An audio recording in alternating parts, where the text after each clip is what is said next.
Niin, pari viikkoa sitten Zumban kehittelijä Beto Perez vieraili Suomessa. Toimittajamme Helena Lappeteläinen, aika Beto itsekin päätti käyttää tilaisuutta hyväkseen ja opettaa hänelle suomalaisen kansantanssin alkeet. Ja tästä syntyi ihan uusi tanssi nimeltänsä Zanhu.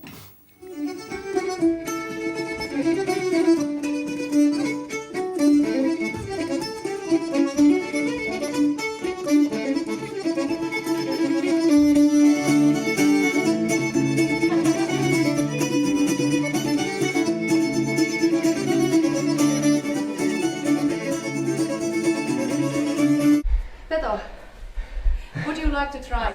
I want to try. I love it. I love it. I travel around the world. I love to watch and to learn the steps of the folklore dance from every country. Niinpä laitoimme jalalla korjaksi tanhun tahtiin. Only walking. Then we learn to do this. Meille tulivat tutuksi niin pastuut, karkelot, kiertulit, lenkit kuin polut.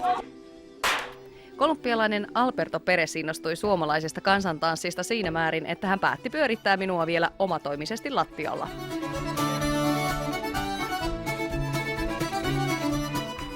Would you like to be a creator of new dance style? Zanhu! You could mix Finnish traditional dance with Zumba.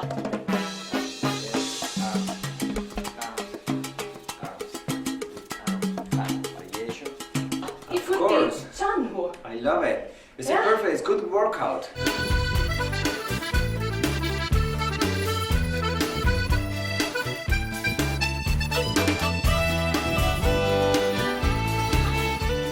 Will you promise that you tell all over the world the fabulous Zanhu? I would promise. Thank you so much for teaching me. Are you ready for Sanju? Only the Finland flavor. Only with Zumba. Let's go. Do it. Jos PSN ja Perezin yhdessä kehittämä Zanhu ei jostain syystä lyö läpi, niin ehkä sen tekee virallinen urheilumuoto Folk Jam. Oulun seudun ammattikorkeakoulun tanssilinja on päivittänyt museokamaksi muuntuneen suomalaisen kansantanssin Folk Jam-tanssiksi. Uusi urheilumuoto yhdistää kansantansseista tuttuja liikkeitä nykykansan musiikin tahtiin. Koulun tavoitteena on, että vuoden kuluessa heidän kouluttamansa ohjaajat opettavat Folk Jamia ympäri Suomea. Nähtäväksi jää, tuleeko Folk Jamista uusi kuntosalien villitys vai tarvitseeko uusi muoti-ilmiö toimijakseen ulkomaalaista eksotiikkaa.